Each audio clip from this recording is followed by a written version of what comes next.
सर्वांना मैत्रीपूर्ण जय भीम. विचार मंच आयोजित धम्मग्रंथ पठण मालिकेमध्ये मी प्रणाली काटे आपणा सर्वांचे स्वागत करते. शांतता ही नेहमी मनातूनच येत असते. त्याचा कुठेही बाहेर शोध घ्यायला गेलात तर ती मिळणार नाही. आणि जर मनक शांती हवी असेल तर त्यासाठी धम्म आचरण महत्त्वाचे. बुद्ध आणि त्याचा धम्म या पुस्तकामध्ये भाग 5 बुद्ध आणि त्याचे पूर्वकालीन आपण त्यामध्ये बघत आहोत. ब्राह्मणे वेदानंतरचे धार्मिक ग्रंथ ब्राह्मणे या नावाने ओळखले जातात. दोहोंनाही पवित्र ग्रंथ मानले जात होते. वस्तुतः ब्राह्मणे हा वेदांचाच एक भाग होय. दोन्ही ग्रंथ सारख्याच महत्त्वाचे मानले जात असून त्यांना श्रुती या नावाने संबोधतात. ब्राह्मण तत्वज्ञान हे 4 सिद्धांतांवर आधारलेले आहे. पहिला सिद्धांत असा की वेद हे केवळ पवित्र आहेत असे नसून ते अचूक आहेत आणि त्यांचा अधिकार वादातीत आहे. ब्राह्मण तत्वज्ञानाचा दुसरा सिद्धांत असा की योग्य ते वैदिक यज्ञ केले, धार्मिक विधी आणि समारंभ पार पाडले आणि ब्राह्मणांना दक्षिणा दिली तरच आत्म्याला मुक्ती मिळते, म्हणजे जन्म मरणाच्या फेऱ्यातून त्याची सुटका होते. वेदात सांगितलेली आदर्श धर्माचीच कल्पना ब्राह्मणांपाशी होती असे नव्हे, तर आदर्श समाजविषयीही त्यांची एक कल्पना होती. या आदर्श समाज रचनेला त्यांनी चातुर्वर्ण असे नाव दिले. चातुर्वर्णाची कल्पना वेदात सांगितलेली आहे आणि ज्या अर्थी वेद हे स्खलनातील व वादातील आहेत त्या अर्थी समाज रचनेची चातुर्वर्ण पद्धती सुद्धा बंधनकारक आणि वादातीत आहे. ही समाज पद्धती काही विशिष्ट नियमांवर आधारलेली होती. पहिला नियम असा की समाज 4 वर्णात विभागला जावा. 1 ब्राह्मण, 2 क्षत्रिय, 3 वैश्य आणि शूद्र. दुसरा नियम असा की या वर्णात सामाजिक समता असू शकत नाही. वर्गवार विषमतेच्या नियमाने ते परस्परांशी बांधले गेले पाहिजेत. सर्वांच्याच ब्राह्मण असले पाहिजेत. ब्राह्मणांच्या खालोखाल पण वैश्यांच्या वर क्षत्रिय, क्षत्रियांच्या खालोखाल पण शूद्रांच्या वर वैश्य आणि शूद्र हे सर्वांच्या खाली असले पाहिजे. हक्क आणि अधिकार यांच्या बाबतीत या 4 वर्णात समानता असू शकत नव्हती. हक्क व अधिकार यांचा प्रश्न वर्गांवर विषमतेच्या नियमांवर आधारलेला आहे. ब्राह्मणाला त्याच्या इच्छेप्रमाणे हवे असतील ते सर्व हक्क आणि अधिकार असत, पण ब्राह्मणांना जे हक्क व अधिकार मिळत ते क्षत्रियाला मिळत नसत. त्याला वैश्यापेक्षा जास्त हक्क व अधिकार मिळत. वैश्याला शूद्रापेक्षा अधिक हक्क व अधिकार असत, पण क्षत्रियाला मिळणारे हक्क व अधिकार त्याला मिळत नसत आणि शूद्राला तर अधिकारच नव्हते, पण खास हक्क तर मुळीच नव्हते. 3 वरिष्ठ वर्णांना न दुखवता जगणे एवढाच त्याला हक्क होता. चातुर्वर्णाचा तिसरा नियम व्यवसायाच्या विभागणी संबंधी होता. अध्ययन, अध्यापन आणि धार्मिक विधी करणे हा ब्राह्मणांचा व्यवसाय होता. क्षत्रियांचा व्यवसाय लढाई करणे हा होता. व्यापार हा वैश्यावर सोपविण्यात आला होता आणि 3 वर्गांची सेवा करणे हा शूद्रांचा व्यवसाय होता. निरनिराळ्या वर्णांना दिलेले व्यवसाय हे खास त्या वर्णासाठी होते.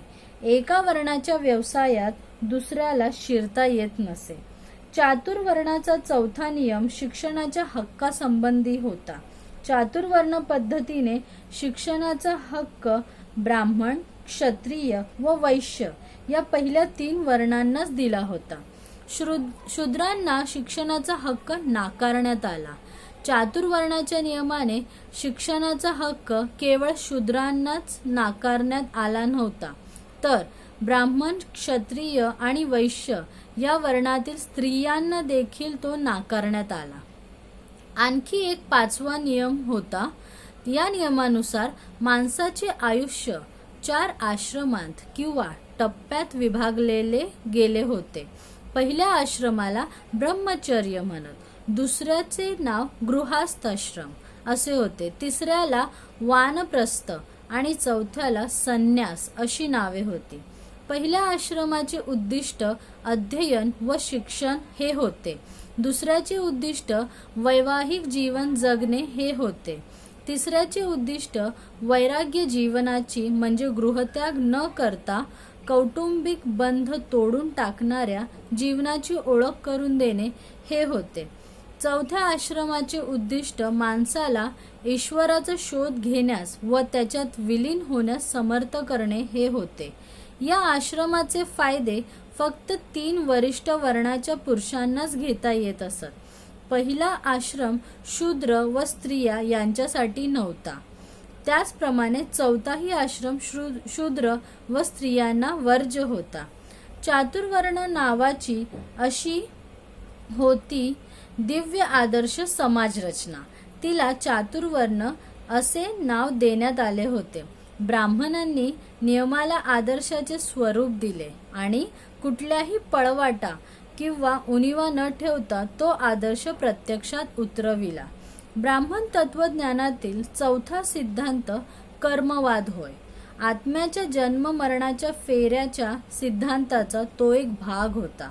ब्राह्मणांचे कर्मवादाचे तत्वज्ञान हे पुनर्जन्म घेऊन जेव्हा आत्मा नव्या देहात प्रवेश करतो तेव्हा तो कुठे जातो या प्रश्नाला दिलेले उत्तर होय. यावर ब्राह्मणी तत्वज्ञानाचे उत्तर असे की आत्मा कुठे जातो हे माणसाच्या पूर्वजन्मातील कृत्यांवर अवलंबून आहे. दुसऱ्या शब्दात सांगायचे म्हणजे ते त्याच्या कर्मावर अवलंबून असते. ब्राह्मणी तत्वज्ञानातील पहिल्या सिद्धांताला बुद्धांचा तीव्र विरोध होता. वेद हे स्खलनातील आहेत व त्यांचा अधिकार वादातीत आहे हे त्यांचे म्हणणे भगवान बुद्धाने नाकबूल केले. त्यांच्या मते निर्दोष व वादातीत असे काहीही नाही. कोणत्याही गोष्टीची फेर तपासणी आणि फेर विचार करण्यास प्रत्यवाय नसावा. माणसाला सत्य यथार्थ सत्य समजले पाहिजे. भगवान बुद्धाच्या मते विचार स्वातंत्र्य सर्वात महत्वाची व आवश्यक बाब होती आणि सत्य शोधून काढण्याचा विचार स्वातंत्र्य हा एकमेव मार्ग आहे अशी त्यांची खात्री होती. वेद अपौरुषेय आहेत असे मानणे याचा अर्थ विचार स्वातंत्र्याला संपूर्ण नकार देणे असा होय. या कारणास्तव ब्राह्मणी तत्वज्ञानाचा सिद्धांत भगवान बुद्धांना तिरस्कार करण्याजोगा वाटला. ब्राह्मणी तत्वज्ञानातील दुसऱ्या सिद्धांतालाही त्यांचा तितकाच विरोध होता.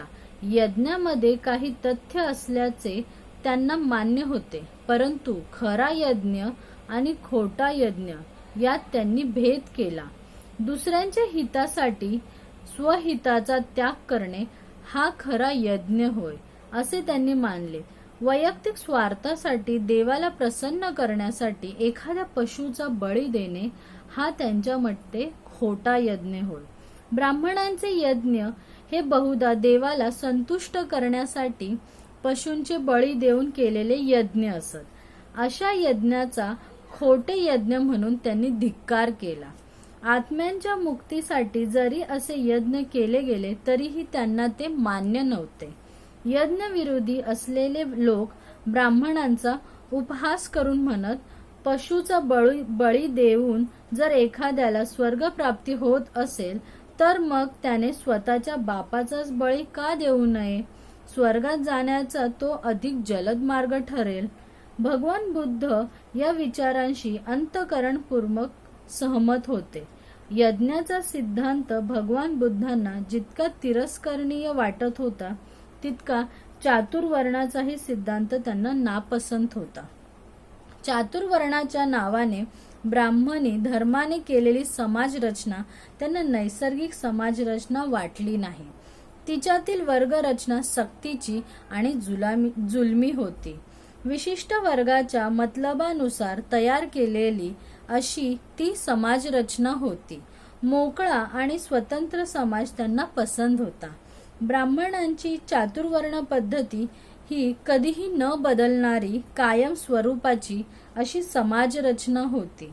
एकदा ब्राह्मण झाला की तो कायमचा ब्राह्मण, एकदा क्षत्रिय झाला की तो कायमचा क्षत्रिय, एकदा वैश्य झाला की तो कायमचा वैश्य आणि शूद्र तो कायमचा शूद्र. ही समाजरचना व्यक्तींच्या जन्मावरून प्राप्त झालेल्या दर्जावर आधारलेली होती. या व्यवस्थेत माणसाचा दुर्गुण कितीही भयंकर असला तरीही त्यामुळे त्याचा दर्जा कमी होत नसे आणि त्याचा सद्गुण कितीही मोठा असला तरी त्याचा दर्जा उंचावण्याच्या दृष्टीने या सद्गुणाला काहीही किंमत नसे. योग्यता आणि प्रगती यांना या समाजरचनेत स्थान नव्हते. विषमता प्रत्येक समाजात असते, पण ब्राह्मणी धर्मात तिचे स्वरूप अगदी निराळे होते. ब्राह्मणांनी सांगितलेली विषमता हे त्या समाजाचे अधिकृत तत्व होते. समाजावर वाढलेले ते केवळ बांडगुळ नव्हते. ब्राह्मणी धर्माचा समतेवर विश्वास नव्हता, वस्तुतः समतेला त्यांचा विरोध होता.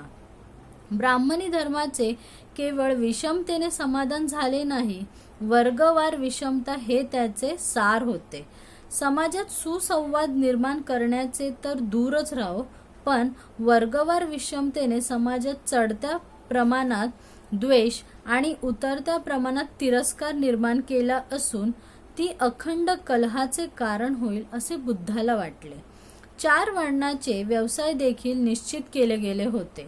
व्यवसायाची निवड करण्याचे स्वातंत्र्य कुणाला नव्हते. शिवाय हे व्यवसाय काम करण्याची कुशलता यानुसार निश्चित करण्यात आले नव्हते, तर ते जन्मावरून निश्चित केले गेले होते.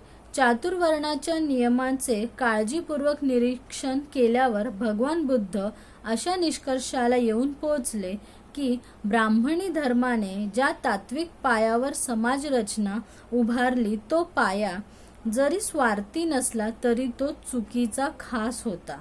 त्यांना हे स्पष्ट दिसले की चातुर्वर्णाने सर्वांच्या हितसंबंधाकडे तर लक्ष दिले नाही आणि सर्वांच्या कल्याणाचा पुरस्कार तर मुळीच केला नाही, तर खरोखर मुठभर लोकांच्या हितासाठी बहुसंख्य लोकांना राबविण्यासाठीच चातुर्वर्णाची योजना जाणून बुजून करण्यात आली होती. या योजनेनुसार स्वतःला मानवश्रेष्ठ म्हणवून घेणाऱ्या वर्गाची सेवा करणे माणसाला भाग पाडण्यात आले. दुर्बलांना दडपण्यासाठी व पिळण्यासाठी आणि त्यांना पूर्णपणे दास्यात ठेवण्यासाठी ही योजना करण्यात आली होती. बंडाची प्रवृत्ती पूर्णपणे मारून टाकण्यासाठीच ब्राह्मणांनी कर्मवाद तयार केला होता असे बुद्धाचे मत होते. मनुष्याच्या दुःखाला त्याच्या स्वतःशिवाय दुसरा कोणीही जबाबदार नव्हता. दुःखाची स्थिती तो बंड करून बदलू शकत नव्हता, कारण पूर्वजन्मातील कर्मामुळेच या जन्मातील त्याची दुःखी अवस्था ठरविण्यास आली होती. ब्राह्मण तत्वज्ञानाने ज्यांची माणुसकी पार नष्ट करून टाकली होती त्या क्षुद्र आणि स्त्रिया या 2 वर्गांना आज समाज व्यवस्थेविरुद्ध बंड करण्याचे सामर्थ्य नव्हते. विद्यार्जनांचा हक्क त्यांना नाकारण्यात आला होता. याचा परिणाम असा झाला की त्यांच्यावर लादलेल्या अज्ञानामुळे आपली अशी हीन अवस्था का झाली हे त्यांना कळले नव्हते. ब्राह्मणी धर्माने त्यांचे जीवन अर्थशून्य करून टाकले होते हे त्यांना समजले नव्हते. या ब्राह्मणी तत्वज्ञानाविरुद्ध बंड करण्याऐवजी ते त्याचे भक्त बनले व त्याचा ते पुरस्कार करू लागले. शस्त्र धारण करणे हा आपले मानवी स्वातंत्र्य मिळवण्याचा शेवटचा उपाय आहे, परंतु शूद्रांना शस्त्र धारण करण्याचा हक्क नाकारण्यात आला होता. ब्राह्मणी धर्माच्या वर्चस्वाखाली स्वार्थी ब्राह्मण, सामर्थ्यवान व भयंकर क्षत्रिय आणि धनवान वैश्य यांच्या कटाचे बळी म्हणून शूद्रांना असहाय्य असे करून ठेवण्यात आले होते. अशा या समाज रचनेत बदल घडविणे शक्य होते काय? ही समाज व्यवस्था ईश्वर प्रणीत समजली जात असल्यामुळे ती बदलता येणे शक्य नाही हे बुद्धाला माहीत होते. ती फक्त नष्ट करून टाकण्यास शक्य होते. या कारणासाठी खऱ्या जीवन मार्गाला विरोधी म्हणून ब्राह्मणी तत्वज्ञान बुद्धाने अमान्य केले. उपनिषदे आणि त्यांची शिकवण. उपनिषदे हे वाङ्मयातील वेगळ्या प्रकारचे ग्रंथ होत. उपनिषदे वेदांचा भाग नव्हेत. कोणताही धार्मिक कायदा यात सांगितलेला नाही. असे असूनही उपनिषदे हा धार्मिक वाङ्मयाचा एक भाग झाला. उपनिषदांची संख्या बरीच मोठी आहे. त्यातील काही महत्त्वाची आहेत, काही मुळीच महत्त्वाची नाहीत. त्यांपैकी काही उपनिषदे वैदिक सिद्धांती, ब्राह्मण पुरोहित यांच्या विरोधी असल्याबद्दल गणली जातात. वैदिक अभ्यास म्हणजे अज्ञान व अविद्या यांचा अभ्यास होय. याविषयी या सर्वांचे एकमत होते. 4 वेद आणि वैदिक शास्त्रे यांचे ज्ञान हे हलक्या दर्जाचे ज्ञान होय. याविषयी या सर्वांचे एकमत होते. वेद हे ईश्वर निर्मित आहेत हे अमान्य करण्यात त्यांचे एकमत होते. यज्ञ व त्याचे फल, औदरदैहिक आहुती आणि ब्राह्मणांना द्यावयाची दक्षिणा या ब्राह्मणी तत्वज्ञानातील मूलभूत गोष्टींना चिकटविण्यात आलेले सामर्थ्य नाकारण्याच्या बाबतीत या सर्वांचे एकमत होते. तथापि उपनिषदांचा हा काही मुख्य विषय नव्हता. त्यांनी केलेली चर्चा ब्रह्म व आत्मा यांच्यावर केंद्रित झाली आहे.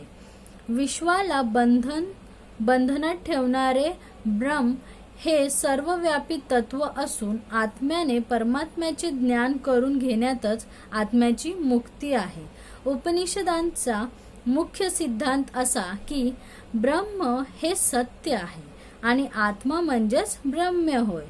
उपाधीत गुंतल्यामुळे आत्म्यालाही ब्रह्म आहे याची जाणीव होत नाही.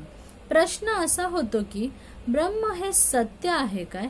उपनिषदाचे सिद्धांत मान्य करावायचे की नाही या प्रश्नाच्या उत्तरावर अवलंबून होते. ब्रह्म हे सत्य आहे हे सिद्ध करणारा कोणताही पुरावा बुद्धाला मिळाला नाही. म्हणून उपनिषदांचे म्हणणे त्यांनी अमान्य केले. उपनिषदांच्या कार्यकर्त्यांना याविषयी प्रश्न विचारले गेले नव्हते असे नाही. जे प्रश्न विचारले गेले होते ते असे होते. अशा प्रकारचे प्रश्न याज्ञवल्क्यासारख्या महर्षीला विचारण्यात आले होते. बृहदारण्यकोपनिषदांत याज्ञवल्क्यांची महत्वाची कामगिरी बजावली आहे. त्याला विचारण्यात आले, ब्रह्म म्हणजे काय, आत्मा म्हणजे काय? या प्रश्नावर नेती मला माहित नाही एवढेच याज्ञवल्क्य सांगू शकला. ज्याच्याविषयी कुणालाच काही माहित नाही ते सत्य कसे असू शकेल असा बुद्धाचा प्रश्न होता. उपनिषदांचे म्हणणे केवळ कल्पनेवर आधारलेले असल्यामुळे ते नाकारण्यात बुद्धाला कोणतीही अडचण भासली नाही. या भागामध्ये आपण इथेच थांबणार आहोत. जर आपल्याला काही प्रश्न असतील, काही सजेशन असतील तर प्लीज आपण कमेंट बॉक्समध्ये ते मेन्शन करा. आणि विचार मंचाचे मी पुन्हा एकदा आभार मानते. मला खरंच खूप चांगली त्यांनी संधी उपलब्ध करून दिलेली आहे. त्याचप्रमाणे आमच्या यूट्यूब आणि फेसबुकच्या चॅनलला आणि पेजला फॉलो करा, लाईक करा, शेअर करा. थँक्यू. नमो बुद्धाय. जय भीम.